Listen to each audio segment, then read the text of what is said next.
Hola amigos, mi nombre es Víctor Payés y soy un hermano en Cristo para aquellos que confían en Él como su único, suficiente y personal Salvador. Antes de ir al punto a donde quiero llegar, déjenme leerles el relato del caballo de Troya. Se dice que la guerra de Troya había durado ya más de 9 años y a pesar de haber cumplido con las condiciones impuestas por los oráculos para la toma de la ciudad, los griegos no conseguían atravesar los muros de Troya. Hasta que una tarde, el adivino Calcante observó a una paloma perseguida por un halcón. La paloma se refugió en una grieta y el halcón permanecía cerca del hueco, pero sin poder atrapar a la paloma. El halcón entonces decidió fingir retirarse y se escondió fuera de la mirada de la paloma, la cual poco a poco asomó la cabeza para cerciorarse si el cazador había desistido.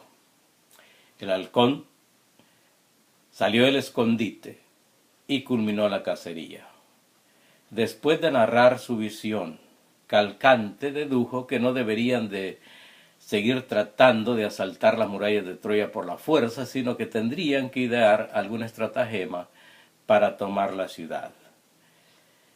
Así que después de narrar su visión, a Calcante se lo comunicó a Odiseo y este Odiseo tuvo la idea de construir un caballo y esconder en su barriga a los mejores guerreros. Bajo las instrucciones de Odiseo, entonces, el caballo fue construido por el mejor carpintero del campamento. Tenía una escotilla escondida en el flanco derecho y en el izquierdo una frase grabada que decía: con la agradecida esperanza de un retorno seguro a sus casas después de 9 años de ausencia, los griegos dedican esta ofrenda a Atenea. Los troyanos, grandes creyentes de los dioses, cayeron en el engaño.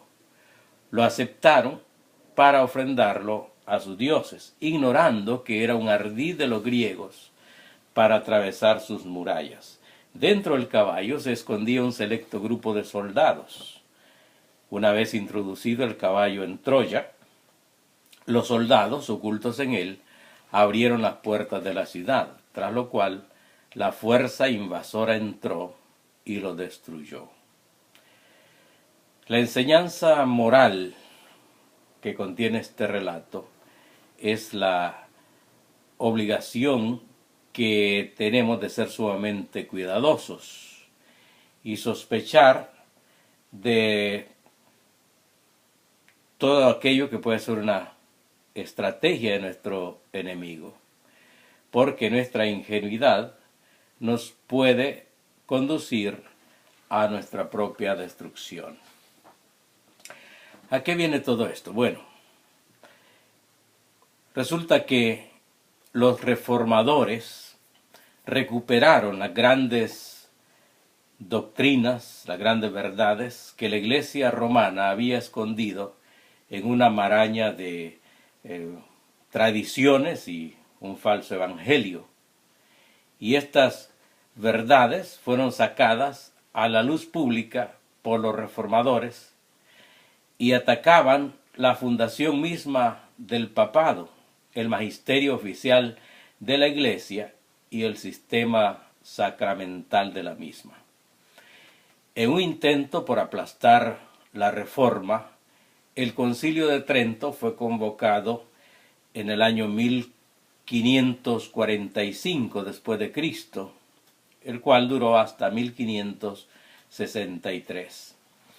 Este concilio repudió los fundamentos doctrinales esenciales de los esfuerzos protestantes y es conocido principalmente por los anatemas lanzados contra todos los que creen en el Evangelio de la gracia y el principio de solo escritura sola. Los reformadores dejaron en claro que el cristiano no necesita de papas ni concilios que le expliquen lo que las Sagradas Escrituras realmente significan. La Iglesia Católica Romana, por lo tanto, comenzó a quemar Biblias protestantes y a sus poseedores. A partir del Concilio de Trento, Roma sitió al movimiento protestante con el fin de trastornar y poner fin a la Reforma. En casi 500 años de historia eclesial, las murallas de la Iglesia protestante estuvieron cerradas a las fuerzas invasoras del catolicismo romano. Y las Biblias, basadas en el Textus Receptus, es decir, el texto recibido, catalogadas por los católicos como Biblias protestantes, eran las únicas que usaban los cristianos bíblicos para contender ardientemente por su fe. Contrario al principio protestante de la Escritura solamente, para el sistema católico romano, la Escritura sigue ocupando un lugar secundario. Sin embargo, tenemos que reconocer, y no es posible pasar por alto, el renovado interés del catolicismo romano por la palabra escrita de Dios. Esto surgió a partir del Segundo Concilio Vaticano, que comenzó a promover el estudio bíblico en los seminarios, en los centros especializados de investigación teológica, en conventos y parroquias, y en estudios bíblicos realizados en hogares. Se comenzó a poner también un énfasis en la traducción bíblica en cooperación con los protestantes, a quienes antes del Segundo Concilio Vaticano se les llamaba herejes, hijos del diablo, aleluyas. Pero a partir de entonces se les comenzó a dar el título de los hermanos separados. Ahora bien, el cristiano evangélico debe preguntarse ¿por qué tanto interés ahora de parte del Vaticano en la traducción bíblica? ¿No será que no habiendo podido destruir las Biblias protestantes con fuego, ahora es con borrador y tinta? Estas Biblias mutiladas han salido por cientos a partir de ese Concilio Vaticano II que se llevó a cabo de los años 1962 a 1965. Y tristemente la Iglesia Cristiana Evangélica ha abierto las puertas a esas Biblias, introduciéndolas para su uso público y su estudio personal, ignorando que estas versiones son el caballo de Troya religioso, dentro del cual se oculta un selecto grupo de notas marginales que están destruyendo la fe en la inerrancia de la palabra de Dios y promoviendo la pregunta: ¿dónde está ahora la autoridad? ¿En cuál de los cientos de versiones? Los cristianos bíblicos, los evangélicos, están siendo engañados e intimidados a abandonar las Biblias que Dios les dio como un magnífico regalo. Estas son la Reina Valera para nosotros los de habla hispana y la King James para los de habla inglesa. Este texto sobre el cual están basadas estas dos Biblias, el cual se llama el Textus Receptus o el texto recibido, ahora es considerado por los evangélicos, la mayoría de ellos, como inferior. Es decir, que como los troyanos, que ignoraban que la ofrenda de los griegos era un ardid para atravesar las murallas de Troya.